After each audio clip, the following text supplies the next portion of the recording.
hanggang 10, no? Basahin natin yung verse 4, no? Verse 4.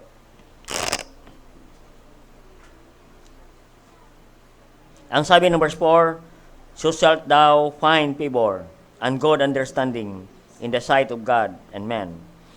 Trust in the Lord with all thine heart, and lean not thine own understanding. In all thy ways acknowledge him, and he shall direct thy path. Be not wise in thine own eyes. Fear the Lord, depart from evil. It shall be health to thy navel, and marrow to thy bones. Honor the Lord with thy substance, and with thy first fruits of all thy increase. So shall thy barns fill with plenty, and thy presses shall burst out with new wine." Okay, tayo po manalangin. Dakilang Diyos sa masalangit, salamat o Diyos sa pagkakataon muli na kami ay patuloy na mag-aral ngayon ng iyong salita, kung paano namin matagpuan ang inyong pabor, makuha namin inyong pabor, Panginoon. Kaya salamat, Panginoon, sa biyaya ninyo. Thank you for great service kanina umaga. And tonight, we continue your word again, O God. And salamat po, Panginoon, pagpalay mo ang aming salita, ang aming pag-aralan, at pangunahan mo kami, Banal na Espiritu. Malaya kang gumawa sa aming kalagitnaan ngayon, Panginoon. Kaya Diyos, tulungan po kami at bigyan mo kami muli ng malinaw na pag-unawa mula sa inyong mga salita, Panginoon. Kaya maraming salamat, O Diyos, ng inyong mga salita ay mayaman, no? Sa biyaya, Panginoon. At bigyan mo lang kami ng pagkaunawa, Panginoon. At ang salita ninyo ma-apply namin sa aming mga buhay. Kaya maraming salamat, puring kadakilain. Ang lahat ito aming dalangin sa pangalan ni Jesus. Amen. Okay, how to obtain favor from favor of God, no? Favor of God, no? Yan po, ano, paano natin makuha ang pabor ng Diyos? Amen. No? Pag may pabor ka ng Diyos, amen, nandoon ang blessing ng Panginoon.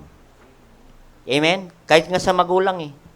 Oo, pag mayroong makuha mong pabor ng magulang, ng tatay mo, ng nanay mo, oo, may matatanggap ka na pagpapala. Amen. Yung baon mo, magdudoble. Amen. May baon ka.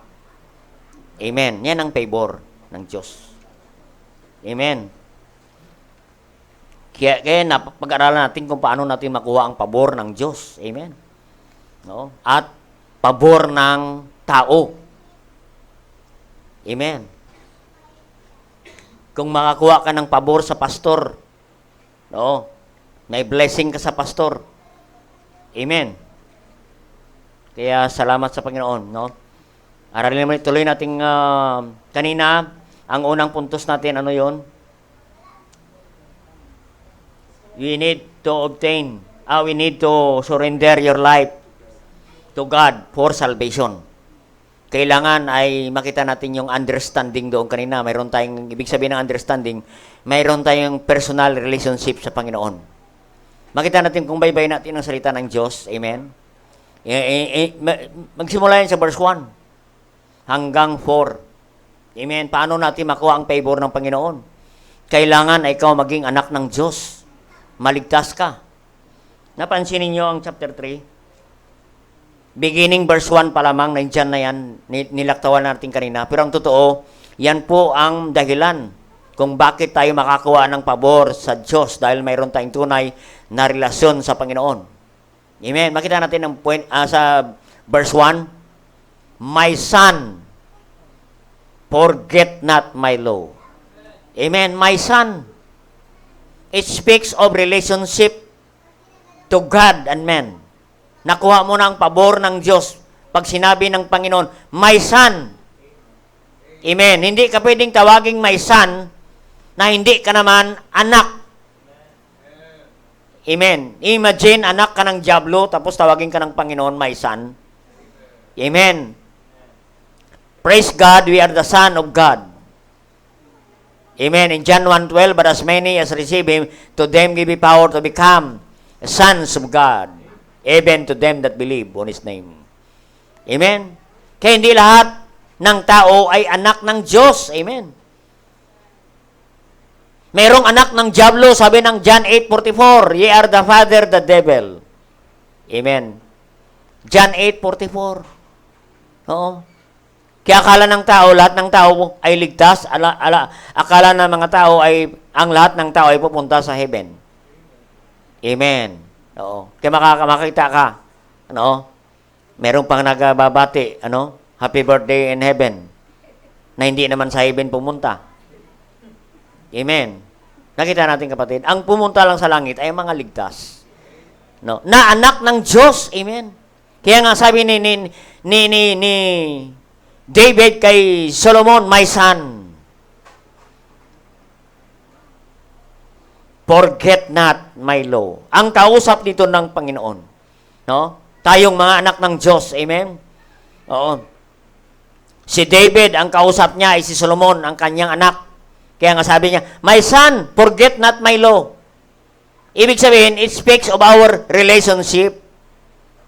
Amen? Meron tayong relasyon sa Panginoon na tayo tawaging anak ng Diyos. Amen? Pag ikaw ay anak ng Diyos at ang Ama natin ay Diyos sa langit, makita natin kagad ang pabor ng Panginoon. Amen? Oo. Kahit ang daming mga bata yan, kapatid, example lang, kahit maraming mga bata, ang hanapin mo, ang anak mo. Oo. Kahit maraming nagpe-presentation sa stage, wala kang pakialam sa ibang mga anak. Ang pakialam mo, yung anak mo kung saan na, nakapwesto. Amen. Oo. Ganon yan, kapatid. Kaya nga sabi ni David kay Solomon, my son, speaks of our relationship to God. Yan po, pag isurrender natin ating buhay sa Panginoon, pagdating sa kaligtasan, maging anak tayo ng Diyos. At makita natin kanina, niladlad ko ang lahat ng mga blessing ng Panginoon. Na ang ting Diyos ay mayaman sa lahat. Our God in heaven, the Father in heaven. God is rich, amen. The owner, the creator of the universe and everything. No? Without Him, there is anything made. Amen? Kaya salamat sa Panginoon na tayo merong kaligtasan. What a privilege, na to enjoy the favor of from God. Amen? Kaya yun, mga kapatid, natin naaral kanina. Sa unang puntos pa lamang. Salamat sa Panginoon. Nakasumpong tayo ng kaligtasan at kapatawaran sa ating mga kasalanan na tayo naging anak ng Diyos. Amen? Kaya nga, we are the son of God. We are children by adoption. Kasi bakit? Tayo ay anak dati ng dyablo. And now, when we receive Christ as personal Savior, we are adopted son of God. And as adopted son of God, we are heirs of God. Tayo ang tagapagmana ng Diyos. Amen. Ay ang Diyos ating mayaman. Tayo ang tagapagmana. Amen. Kaya yan, mga kapatid. Kaya hindi pa na binibigay sa atin ang mana. Amen. Baka hindi ka na makita sa simbahan pag na bigay sa iyo ang mana. Amen. Kung saan-saan ka na pupunta. Amen. Kaya later on na lamang natin yan matanggap. Amen. May pangako ang Panginoon dyan. Amen. So number 2, makita natin sa number 2 na. In verse 7. Be not wise in thine own eyes. Fear the Lord and depart from evil. Be not wise. Amen. Be not wise. In our own eyes. Huwag kang magpakapantas sa iyong sarili. Yan po. So number 2 points natin. Submit your own will to the will of God. Amen. Magpasakop ka sa Diyos. Hindi ipasakop mo ang iyong kalooban sa kalooban ng Diyos. Amen. Ibig sabihin, magtiwala ka sa Diyos. Amen. Kaya nga nakakunik yan sa verse 5, trust in the Lord with all thine heart. Amen. Kaya huwag kang magtiwala sa iyong sarili, sa iyong kakayahan. Magtiwala tayo sa Diyos. Kaya huwag tayong magtiwala sa ating sariling karunungan. Praise God, ikaw ay marunong. Kaya huwag nating ipagyabang yan ang ating mga galing at talino, kapatid. Oo.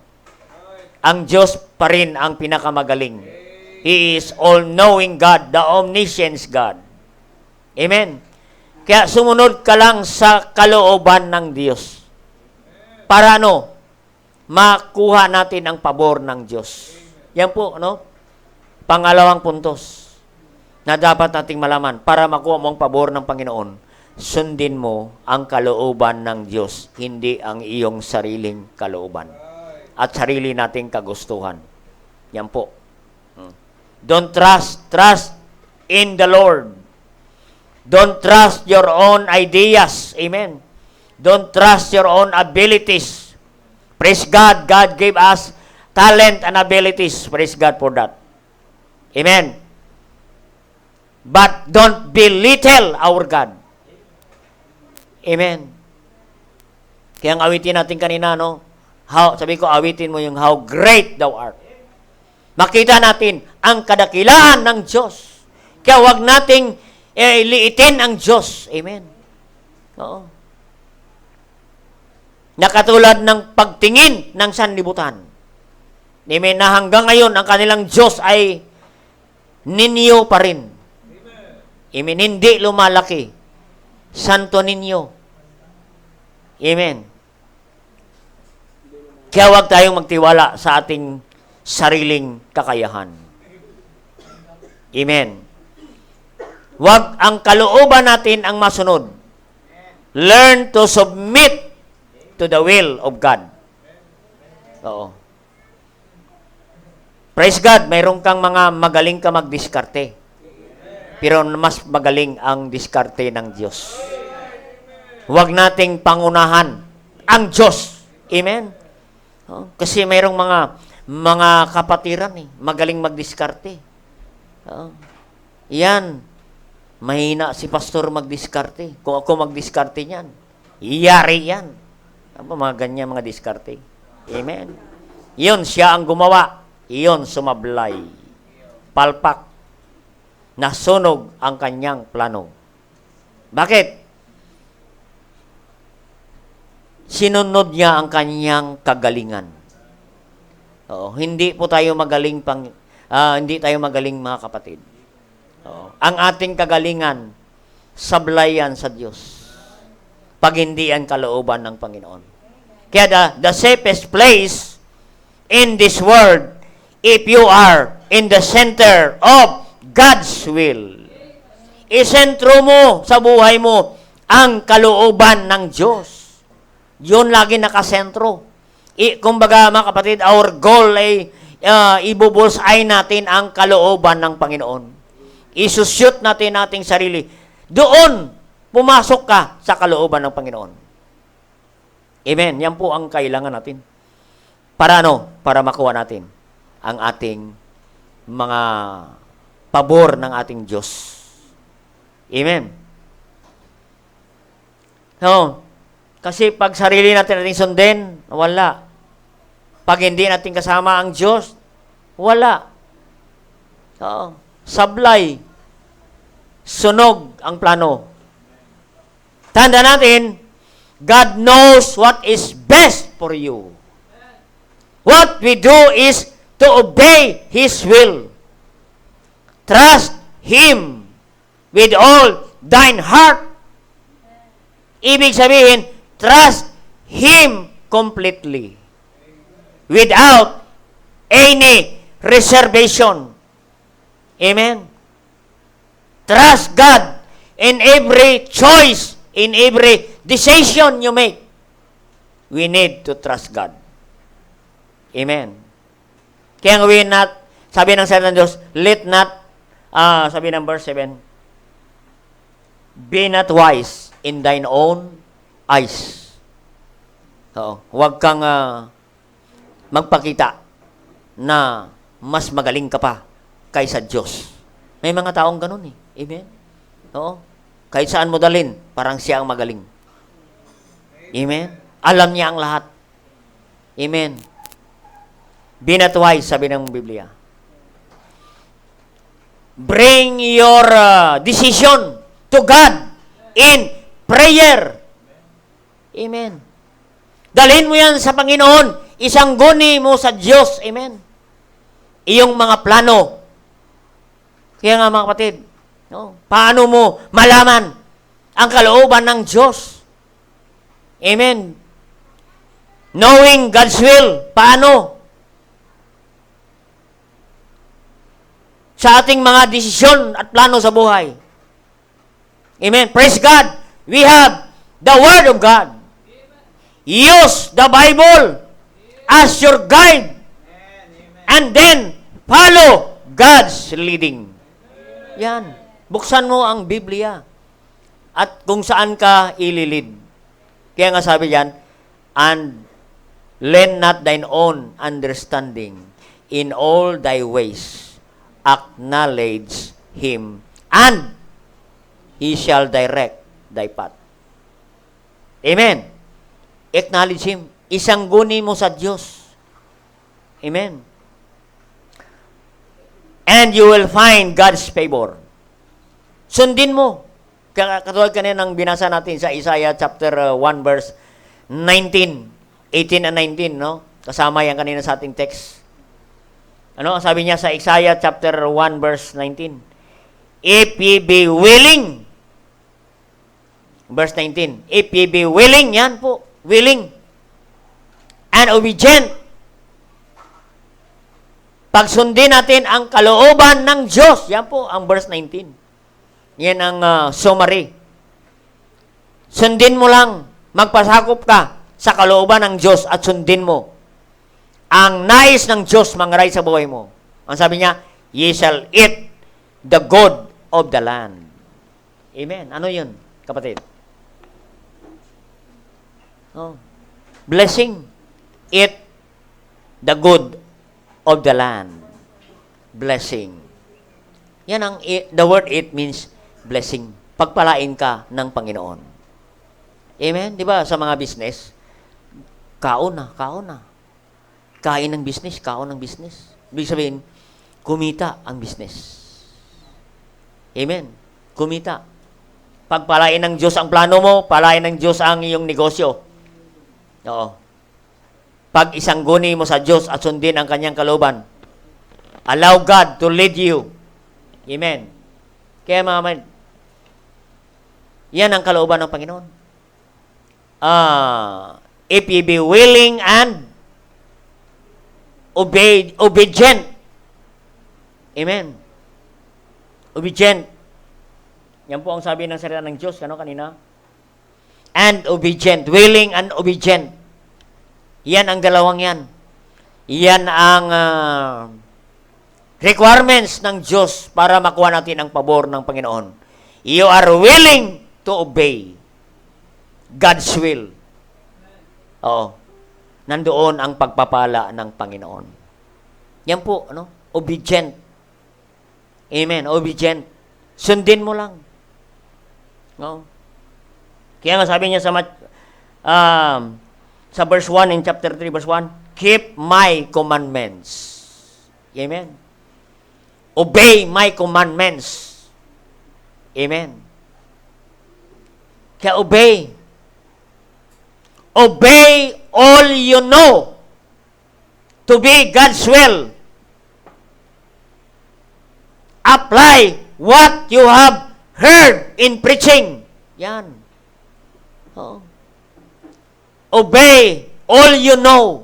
Lahat ng iyong natutunan, lahat ng iyong naririnig sa preaching, i-apply mo lahat yan. Sigurado, makuha mo ang pabor ng Panginoon.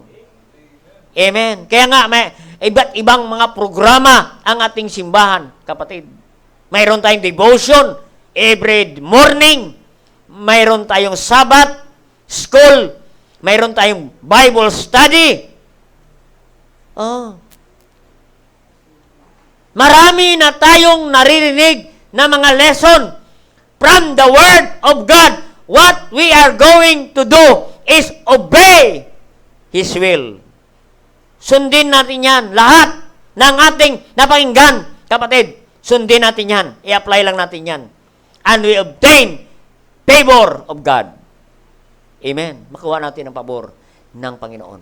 Pag sinunod mo lang yan, ang lahat ng ating natutunan. Amen. Submit your will to the will of God. Amen. Submit mo yan sa Panginoon. Oh. Aani ka ng pagpapala at pabor ng Diyos. Acknowledge God in what we do. Acknowledge God. Make God your partner sa lahat ng iyong mga ginagawa. Amen. No? Acknowledge God in what we do. We need to value our priorities. Look at our priorities. Check our priorities. Yan po. Ang importante. No? Yung priorities natin. Amen. Anong priorities natin? Na sinasabi ng Panginoon sa Matthew 6:33. Seek ye first the kingdom of God and His righteousness. Righteousness, that is the will of God. Amen. Seek righteousness. Gawin mo ang tama. Yan po ay kalooban ng Diyos. Amen. Gawin mo lang yan. Oo. The truth never change. Don't change the truth. The truth never change. Amen. Alam mo, Matthew 6:33, thousands of years nakalipas na. Pero ang salita ng Diyos, hindi pa rin nagbabago. Kahit wag mong sundin yan. Ang salita ng Diyos ay hindi nagbabago. Amen. Ganon pa rin. Matthew 6:33 pa rin yan. Hindi pa rin magbabago yan. Amen. Value your priorities. No? What is important to you in your life? Yan po ang tanong ng Panginoon. No? What is your priorities in life? Amen. Magkuha ka ng notebook. List all your priorities in life. Amen. Sulat mo yan. Mga priorities mo, spiritual life, physical life, intellectual life, amen, studies, family life, ministry, your profession, isulat mo yan lahat. Your riches, sulat mo yan. List your priorities.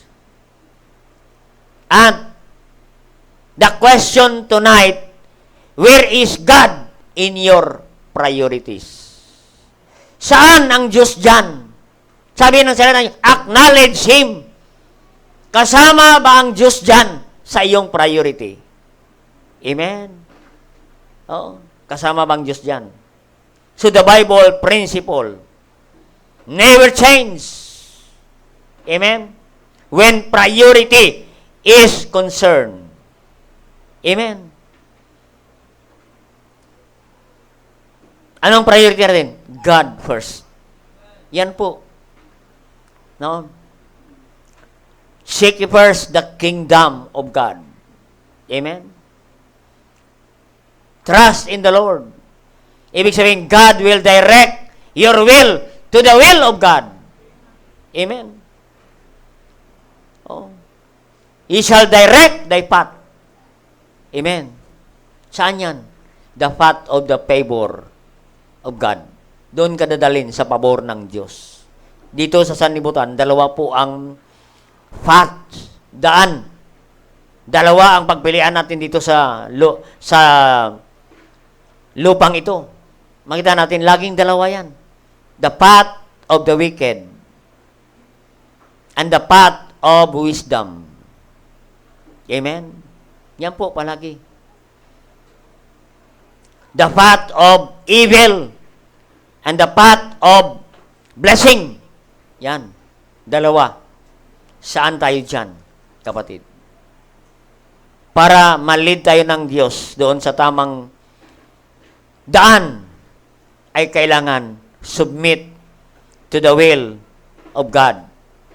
And you will reap blessing. You will reap blessing. Amen. Oh. You will reap blessing. Ang unang blessing nating kapatid ay blessing spiritual. Kaya nga unahin natin ang spiritual. Pag binaliktad natin yan kapatid, magkakaproblema po tayo. Seek ye first spiritual. Yan po ang blessing natin kapatid, na tayo ay ang blessing natin na tayo ay sa kalooban ng Panginoon. Amen. Blessing na ikaw ay nasa church, kayong pamilya. Blessing na kayo ay nagsisimba every Sunday. Praise God. Tingnan natin sa Ephesians chapter 1 verse 3. Yan po ang mga spiritual blessing na hindi kayang bilhin ng pera. Amen. Na makapag-church ka every Sunday. Amen. Sa panahon ngayon, kapatid, nasanay na ang mga tao, sinanay na ng mundo ang tao, pati Kristiyano na hindi na nagpapakita sa simbahan. Amen. Oh. Anong Ephesians chapter 1 verse 3? Blessed be the God the Father of our Lord Jesus Christ, who hath blessed us with all spiritual blessing. Amen? Spiritual blessing. No? Anong spiritual blessing? You are in the house of God. You are in God's will today. Yan po ang spiritual blessing. Amen? You are still alive today. Amen? Yan po ang pagpapala ng Diyos. Yan po ang favor ng Panginoon. No? Na kayo ay pamilya, sama-sama, nananambahan sa Panginoon. Amen? No? Kasi maraming mga pamilya ngayon, watak-watak na. Kahit sa mga tahanan, watak-watak na. Baka maybe sa atin, sa mga pamilya natin dyan, kanya-kanya na kayong cellphone. Amen? Mayroon kayong social distance. Amen? Wala dapat spiritual distance. Amen? Pagdating sa spiritual. Yan po ang blessing natin. No? Na mayroong kang simbahan na nagpapatuloy, nangangaral ng katotohanan. May simbahan ka. Maraming simbahan ngayon. No? Wala nang service. May pastor ka na nagpapatuloy, nangangaral ng salita ng Diyos. Almost 1,300 mga pastors na nagkikwit. Amen. God blessing. Na mayroon tayong service every Sunday. Mayroon tayong face-to-face. Amen. Ano pa? Tingnan niyo sa Book of Proverbs. 3, diyan kanina sa ating binasa, chapter 3. Itong favor ng Panginoon. Pagsundin natin ang kalooban ng Panginoon. In verse 8, ito ang blessing ng Panginoon. Hindi lang po spiritual. Kaya ang sabi ng Panginoon, and all these things shall be added unto you. Ano idadagdag niya? Ito, it shall be health to thy navel. Amen? It shall be health to thy navel. Pagsundin mo ang kalooban ng Panginoon, bigyan ka ng Diyos ng malusog na pangangatawan. Yan ang navel. Navel is physical, body. Yan po. Body health, physical blessing. Yan po, kapatid. Physical blessing. Health is a blessing from God. Amen? Kaya nga, sabi ng kasabihan, health is wealth. Anin mo ang maraming pera kung naghihingalo ka. Amen? Kaya nga, salamat. Mayroon ka ng spiritual blessing, mayroon ka pang physical blessing. Amen? Kaya hanggang ikaw ay malusog. Amen? Sundin mo ang kalooban ng Diyos. Ano ang kalooban ng Diyos sa kanyang mga anak? You must be in the house of God every Sunday. Huwag na tayong masanay. Oo. Huwag tayong masanay sa pandemic na 2 taon na ay hindi ka pa makapagsimba. Amen. Hindi po healthy spiritually. Amen. Na kayo lang dyan sa tahanan palagi. Amen. You need, brethren, you need fellowship, not forsaking the assembling of ourselves together as manner of some is, but exhorting one another. Amen. Yan po ang blessing ng Panginoon, spiritual. Ibinigyan ka ng Diyos ng kalakasan. Oo. Ayaw mo pa magsimba. Amen. Oo. Gusto mo nakahiga ka pa rin kahit magandang pangangatawan mo habang naghahawak ng cellphone. Oo. Kaya mga kapatid, no? Anong sabi ng 3 John verse 2?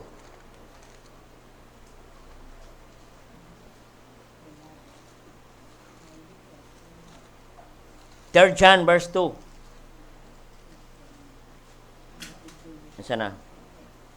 Beloved, I wish above all things that thou mayest prosper and be in health, even as thy soul prospereth. Ano yan? Physical blessing and spiritual blessing. Binigyan ka ng Diyos ng kalakasan, malusog na mga pangangatawan. Amen.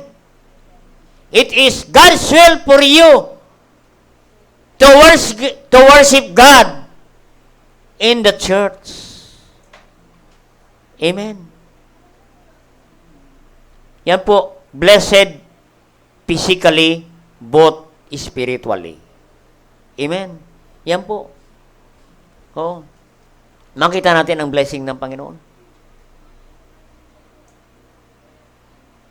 Kaya nga, health, ang blessing ng Panginoon. Ang kasunod niyan, verse 9, honor the Lord with thy substance and with all thy first fruit of all thy increase. And verse 10, so shall thy barns filled with plenty. Ano yan?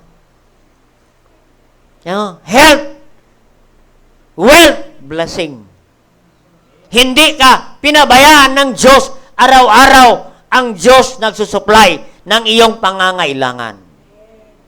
Amen. Yan po. Kaya yun, sundin natin ang kalooban ng Panginoon. Amen.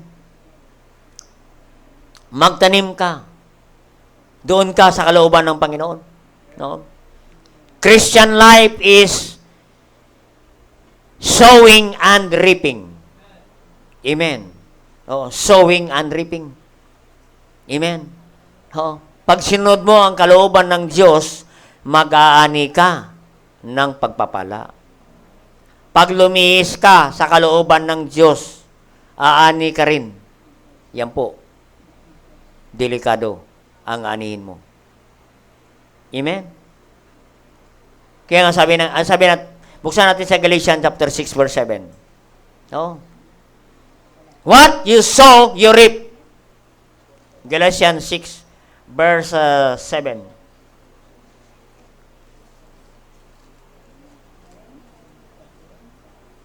Ang sabi diyan, be not deceived, God is not mocked. Whatsoever man soweth, that shall he also reap. For he soweth his own flesh shall be on the flesh reap corruption, but he that soweth the Spirit shall be the Spirit reap life everlasting. Kaya sabi niya, let us not be weary of well-doing. In due season, we shall reap if we faint not. Amen? Sowing and reaping. Christian life is sowing and reaping. Amen? What you sow, you reap. Amen. You sow good things, you will reap good things. You will sow bad things, you will reap bad things. Amen? That's the principle of sowing and reaping. Amen? Magtanim ka ng mais. Aba, tutubo rin yan. Mais din. Amen? Aba, pag nagtanim ka ng mais, ay ang tumubo okra. Aba, against the principle. Amen? Kaya sabi rito, kung ano ang tinanim, aanihin mo. Amen. Oo. If you sow gossip to your friend, you will lose your friend. Amen. You will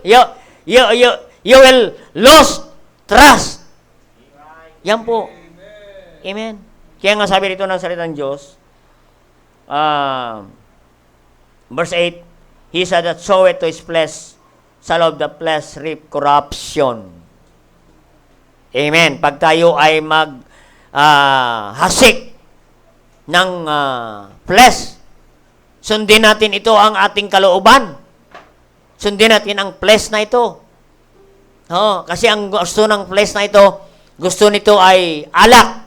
Gusto nito ayaw magsimba. Gusto niya ito'y drugs.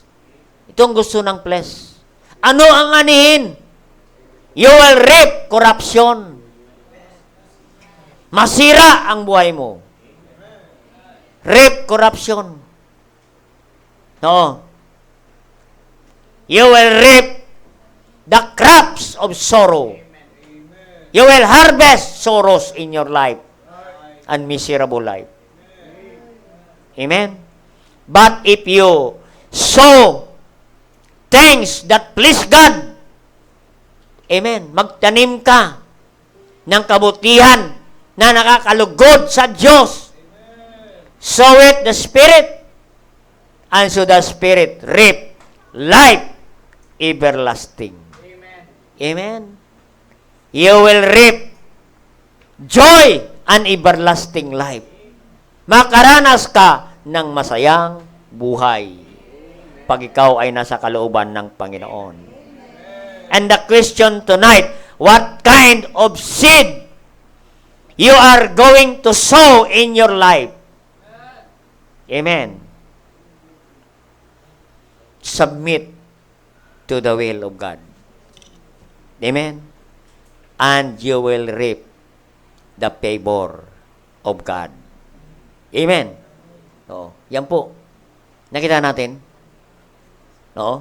Yan ang sekreto para makuha natin ang pabor ng Diyos. Magpasakop ka sa kanyang kalooban. Huwag ang iyong sariling sundin. Huwag itong laman. Sundin natin ang leading ng banal na Espiritu sa buhay natin. Allow the Holy Spirit will lead your life and you will find favor of God. Amen. And number 3 na, last, Number 3 na ito, padugtong kanina. In verse 9. Lagi natin ito narinig. Honor the Lord with thy substance. Amen. Substance. Number 3, serve God with sacrifice. Amen. Yun yung substance. Amen, yung substance. Yung ating lakas. Ibigay mo ang lakas mo sa Diyos to honor Him. Kailangan mayroong kasamang sakripisyo. Yan po ang substance. Amen? Substance is quality that make a thing what it is tireless. Amen? Tireless. Yan po ang substance. Gumagawa ka ng isang bagay na parang walang kapaguran. Amen. If you honor God, something, hindi mo na malayan. Hindi ka makaramdam ng pagod. Kasi nandoon maramdaman mo ang kasiyahan na ikaw ay ginagamit at naglilingkod sa Panginoon. Amen, yan po ang substance. Amen. Tireless. You are doing something tireless. Amen. Kaya nga sa paglilingkod sa Diyos, may kasama yang sakripisyo. We cannot serve God in an inconvenient way.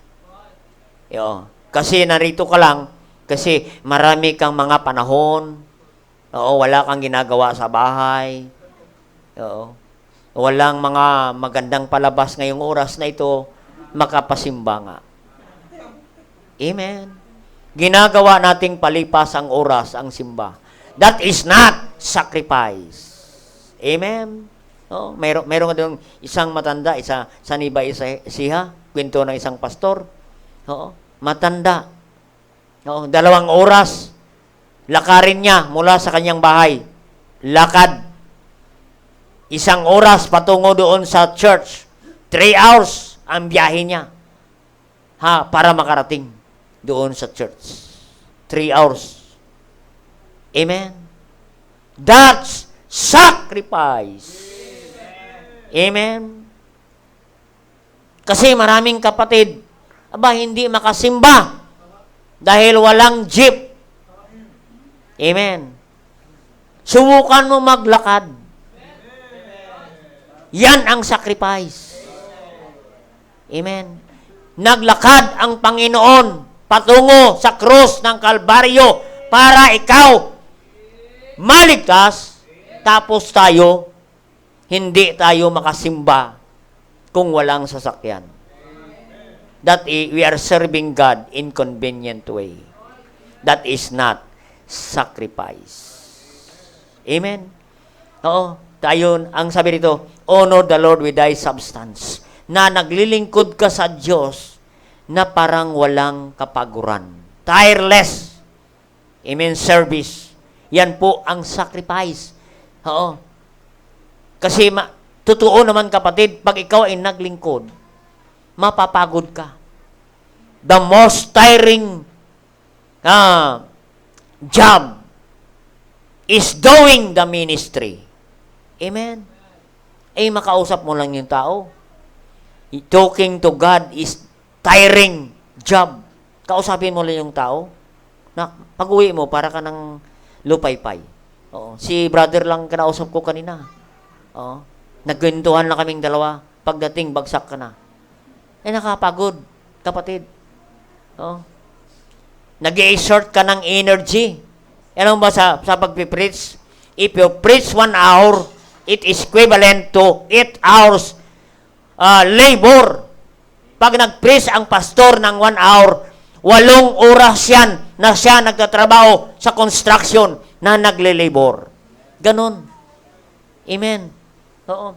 Hindi kami nagpipreach na hindi napapawisan. Amen. Kaya mga kapatid, nakakapagod. Pero masaya. Ministry is tiring. Sino ba ang hindi napapagod? Hindi naman tayo makina. Ay ang makina nga, umiinit na rin. Oo. Bumibigay na rin. Amen? Kung tayo napapagod, just rest for a while. We need to rest kung kailangan. Huwag namang puro pahinga. Oo. Kasi karamihan, wala nang ginagawa, magpapahinga pa. Amen. Walang karapatan ang magpahinga na wala naman ginagawa. Ang nagpapahinga lang, yun ang mga napapagod kasi mayroong ginawa. Oo. Yan po, ano? We need serving with sacrifice. Amen. Sacrifice ang kailangan. Oo. Serving God is sacrifice. Kaya nga sabi niya, honor the Lord with thy substance. Yan po, sacrifice. Our substance to honor the Lord. Kasunod na lang yan yung mga binibigay nating first fruit and all the increase. Amen. Kasunod na lamang yan. Oo. Kaya mga kapatid, anong sabi ng Romans 12 verse 1? I beseech you therefore, brethren, by the mercies of God, that ye present your body a living sacrifice. Living sacrifice. Ibigay natin ang lakas, buhay, para paglilingkod sa Panginoon. Amen?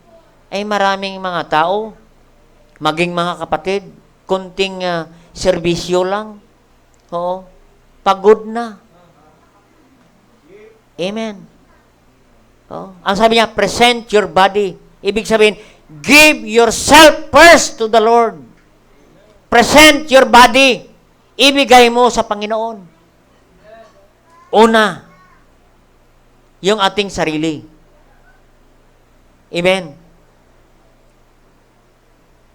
Kaya nga sabi diyan, honor the Lord with thy substance and thy first fruit. Sunod na lang ang giving. We cannot give something best for God unless you give yourself first to God. Yan po. Oo. Giving your riches and wealth is not a problem if you give yourself to God. Kaya nakaproblema tayo pagdating sa pagbibigay. Ang problema talaga natin, hindi yung wala kang pera, hindi yung wala kang income, hindi yung wala kang trabaho. In fact, kahit wala kang trabaho, may income ka. Bakit? Nagbibigay ang Diyos ng blessing. Bakit? Buhay ka pa eh. Kung hindi nagbigay ang Diyos ng blessing, ay paano ka pa mabubuhay? Amen. Pastor, wala akong trabaho. Praise God, buhay ka. Yung iba may trabaho, wala na, patay na.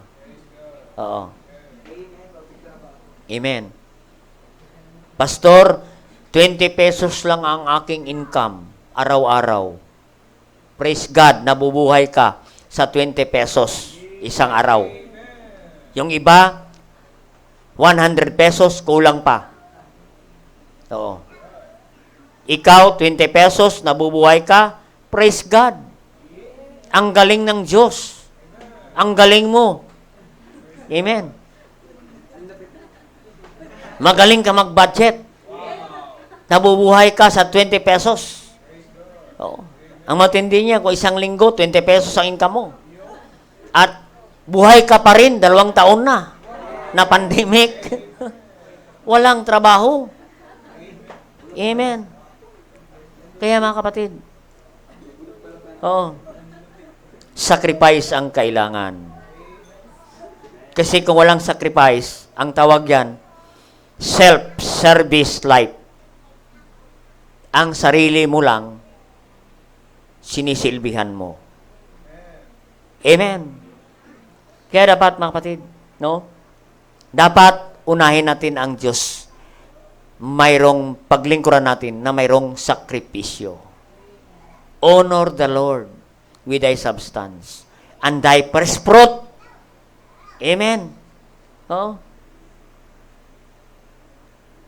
Una dapat ang Diyos. Sa budget, ano ang una? Amen. Minsan, ang Diyos huli sa budget. Bayaran ang kuryente, bayaran ang tubig, bayaran ang renta. Walang natira. 10 pesos. Yan ang ilagay mo sa envelope. Nabutas pa yung envelope. Oo. At sabihin mo sa Panginoon, Panginoon, sorry, 10 pesos ang natira. Sinira mo pa ang sobre. Mahal pa yung sobre. Biro mo yan. Many Christian today give the Lord their leftovers. Leftover for God. Amen. Oo. Maraming may kaya mag-donate ng isang simbahan, mga kapatid. Pero ang binibigay sa Diyos, leftover.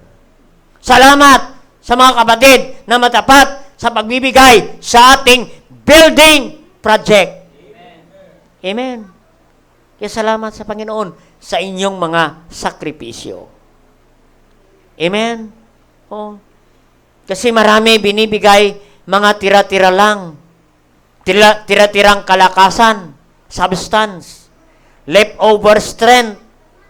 Pagdating sa church, inaantok na, lupay-pay na, pagod na. Amen. Hindi niya na kayang masurvive ang isang service. Amen. Pabagsak-bagsak na. Sumasandal na sa katabi. Baka ang iba sa ating dyan, tulog na. Patay na ang cellphone. Amen. Leftover strength, leftover time. Walang panahon sa Diyos. Amen. Walang panahon sa paglilingkod sa Panginoon. No? Laging busy sa Panginoon. Amen. Walang oras. Amen. Walang oras sa Panginoon. No? Na araw-araw, pupunta sa palengke, pupunta sa grocery, pupunta sa bangko, pupunta sa trabaho, araw-araw. Pero hindi makapunta sa church. We give leftover to God. Amen? Don't give leftover to God. Amen? Our God is not honor in our giving. If we give something to the Lord, which is leftover. Amen? Makita natin sa Malakay chapter 1 verse 6. Amen? Malakay chapter 1 verse 6. Huwag kayong mag-alala. Malayo yan sa Malakay chapter 3. Nakabahan ka kayo pag Malakay chapter 3. Bring all the tithes na naman to. Nakakabubya kayo kay Malakay. Isang araw sa langit, kamayan kayo ni Malakay. Hindi na kayo magtatakip ng mukha kay Malakay. Anong sabi ni Malakay chapter 1 verse 6? A son honoreth his father, and a servant his master. Amen? If then I be a father, where is my honor? If I be a master, where is my honor? Where is my fear? Saith the Lord of hosts. Ang sabi niya doon, O priest, that despise my name, ye say, wherein have ye despised thy name? Masabi ng priest, saan kami pabaya, Panginoon? Amen? Pakita natin. God charged the priest with failing to honor God. Amen? So, nagalit ang Diyos sa priest. Sa pastor. Na supposed to be ang pastor, ang priest, ang namamahala sa simbahan. Dapat siya ang example sa pagdating sa honor. What happened to this priest? He dishonored God, the Father. Anong sabi niya sa verse 7? Bakit na-dishonor ang Diyos? Saan kami na-dishonor, Panginoon? Anong sabi niya verse 7? Ye offer polluted bread upon mine altar. Nag-offering kayo, panis pa. Panis na tinapay. Inilagay ninyo sa offering bag sa altar. Panis. Anong tawag yan? Buti pa nga yung pudding. Alam mo ang pudding? Pinagsasamang mga tinapay na panis at liluto at naging pudding. Masarap. Amen. Pero wag niyong i-offer ang pudding. Amen. Yan ay galing sa panis. Sabi ng verse 7, nag-offer kayo ng panis na tinapay. Amen. Panis na tinapay. Verse 8. Ano pa? Verse 8. Nag-offer kayo ng mga bulag na sacrifice. Amen. Yung mga tupa ay wala ng mata. Malabo na, may katarata na. Dalhin pa sa offering. Amen. No? Hindi nakapasa sa swab test. Kasi ang offering, mga kapatid, mayroon niyang batas. Nang ibigay mo, kailangan tinitimbang yan. Kung ang offering mo, ang mga hayop, ay pasado. Amen. Dadaan mo na yan doon sa checkpoint. At tinitingnan kung ang tupa na yung offering ay kompleto pa. Amen. Ay ang dinala nila, bulag na. Ito, bulag para sa Panginoon to. Wala na itong pakinabang. Yung mga walang pakinabang, yan ang binibigay natin sa Diyos. Amen? Anong sabi ng Panginoon? Is it not evil? Amen? Evil ba? Hindi ba yan masama na mag-offer kayo ng lame? Lampa-lampa na, may sakit pa. It is not evil. Yung mga hindi na makalakad-lakad, may arthritis na natupa, yun ang dalhin. Pilay-pilay na, dinadala pa sa offering. Yun ang nangyari, kapatid, dito. Ang sabi ng Panginoon, offer it now unto thy governor. Subukan mo nga, i-offer yan kay governor. Sinong governor ngayon? Subukan mo. Kay Gob. Oo.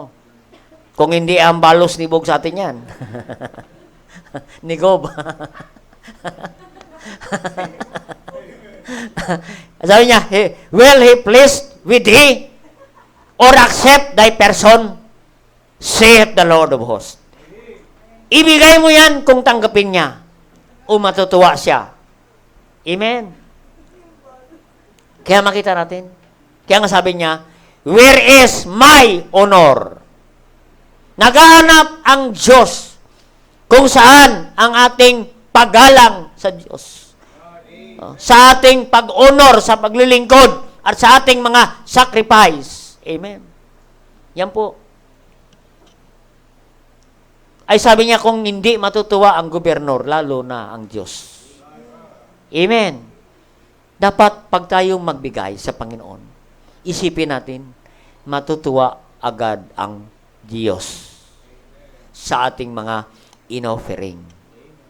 Amen? Oh, yung offering. Oo. Praise God. May nag-offering sa atin. Talagang bago. Oo. Bagong yung yan, malutong. Yung iba naman, hindi na makita si Quezon. Si Noynoy, wala lang salamin. Nagkabasag-basag na ang salamin ni Noynoy. Oo. Nawala na. Meron nabibless ako sa isang kapatid bago siya mag-offering. Sabi niya sa akin, Pastor, pag ako nag-offering, pinapaplansa ko pa ang pera bago ilagay sa sobre. Oo. Siyempre, adjust lang. Baka masunog. Amen? Yan pag mag-offer tayo sa Panginoon. Give your best to God. Give your sacrifice. Give your service to God to honor Him. Amen? Oo. Magbigay ka. Kahit sa tao po nagbigay ka, magbigay ka ng matutuwa naman ang Diyos. Oo. Ngayon, bigyan mo yan para makatikim. Biko, ayaw ko ng tikim-tikim. Alam ko, pag tikim, konti lang. Bigyan mo kami para kami ay mabusog. Amen? Oo. Yung tatay ko, pag nagbigay, tanda ko, yung tatay ko dati, nang buhay pa siya, pag nagbigay ang kapitbahay, na gabi na, yung ulam niya, tanghali pa, ibibigay niya sa amin sa gabi. Sabi niya sa akin, utusan niya, ibalik mo doon yon. Kasi yan ang ulam nila kaninang tanghali. Kaya binibigay sa atin yan, kasi hindi na nila maubos. Yun, binalik ko. Amen. Alam ng nanay ko yun. Diyan siya nanood ngayon. Amen. Pag nagbigay ka, the best. Amen. Yung unang luto, yan na ang ilagay mo, ibigay mo. Oo. Huwag yung naglalaway na. Delikado. Amen. The best. Amen. Oo. Every time magpunta kami sa Manila, nagbibigay tayo sa ating doktor. Oo. Nang isang, nagpunta kami doon, dumaan kami, nagbigay kami ng saging. Oo. Pinakamagandang saging. Oo. Nag-order ako doon sa labas ng magandang saging. Oo, yung malalaki. Oo.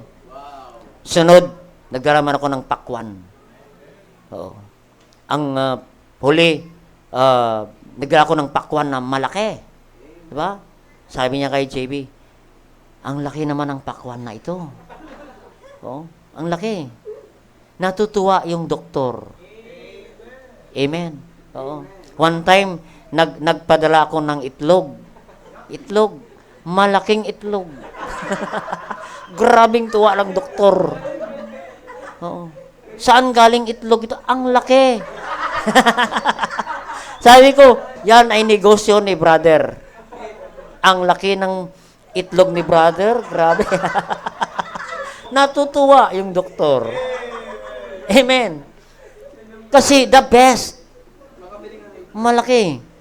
Oo. Talagang large, no? Nakita niyo yan large. Natutuwa. Lalo na pag ibigay mo sa Diyos yan. Kaya ibig sabihin, magbibigay ka na matutuwa ang Diyos. Amen. Laging masaya ang Diyos sa ating serbisyo. Amen. Maging sa pagkain mo sa restaurant, pag maganda ang service, magbibigay ka ng tip. Malaki. Amen. Magbibigay ka ng malaki. Nahiya ka magbigay ng barya-barya lang. Kasi nasiyahan ka. Amen. Kaya ganun din ang Panginoon. Gawin nating masaya ang Panginoon sa ating serbisyo, maging sa ating pagbibigay. Masiyahan dapat ang Diyos. Amen? So, matutuwa. Huwag tayong masyadong palagi nagko-complain. Alam mo ba ang complaining? Complaining is a sign of laziness. Yung laging nagrereklamo. Amen? Laging nagpupuna. Amen? Complaining yan. Hindi po natutuwa ang Diyos diyan. Ang kailangan natin, hindi tagapuna. Ang kailangan natin, tagapuno ng kulang. Amen? Yan, natutuwa ang Diyos diyan. Amen? Dapat mag-isip ka. Ano kaya ang magagawa ko? Oo, magmasid ka. Ano kaya ang pwede ko pang iserbisyo para sa Panginoon? Amen? Alam mo yung dati naming, magtatapos na tayo. Oo. Alam mo yung dati naming simbahan nung araw. May mga deacon kami. Oo. Mayroong isang deacon, pagmunta sa church, ang gagawin niyan, puro puna. Titingnan niyo yung electric pan. Ano ba itong mga electric pan? Hindi nalilinis. Hindi nalilinis sa mga worker ito. Oo. Tagapuna, maghahanap ng mga, ano yan? Oo. Yung mga may alikabok, bakit hindi nalilinis to? Supervisor. Amen. Yan ang ginagawa niya. Oo. Mayroon naman kaming isang deacon. Pupunta sa simbahan. Naglilinis. Naglilinis. Ha? Boss yan ha? Manager yan. May kumpanya yan. Pero dadala ng hagdan yan. Akyatin ng electric pan at kanyang lilinisin isa't isa. Amen.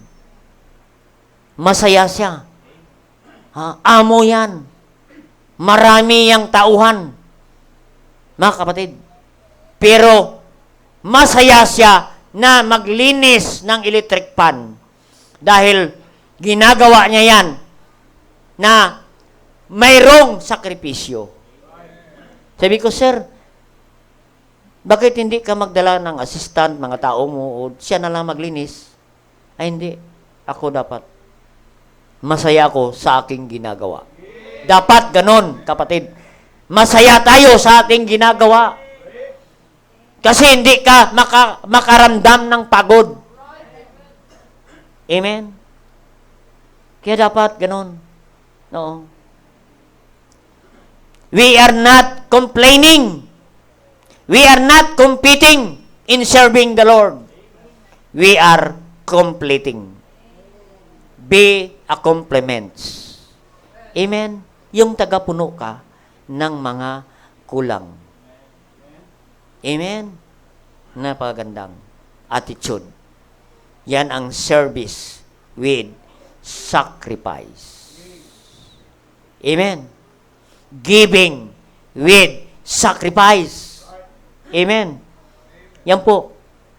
Makaani tayo ng pabor ng Diyos. If we serve with sacrifice, if we give, we honor God with sacrifice, anong blessing? Favor. Anong favor ng Panginoon? In Proverbs 3 verse 10, so shall thy barns filled with plenty. Pagpalain ka ng Diyos, pagyamanin ka ng Diyos, at marami pa siyang blessing na ibibigay sa iyo at pabor ng Diyos sa iyo. Kung tayo magtatrabaho na may sakripisyo. Kaya anuman ang ating ginagawa sa Panginoon, no? Sabi ng Panginoon, pagpalain tayo ng Diyos. Amen? Your labor is not in vain in the Lord. Hindi ka man nakita ng pastor ng mga kapatiran, kita ka ng Diyos. In Hebrews chapter 6 verse 10, God is not unrighteous to forget your labor of love. What we need is labor of love. And love is always sacrifice. Amen? No? For God is not unrighteous to forget your work and labor of love. Ano yan? Which ye have showed toward His name, and in that ye have ministered to the saints, and do minister. Amen? Kita rin? Minister to the saints. Naglingkod ka sa mga kapatiran. Amen? Tumulong ka sa kapatiran. Nag-service ka sa mga kapatiran. Hindi yan makalimutan ng Diyos. Mayroon kang reward, kapatid. Makuha mo ang favor ng Diyos.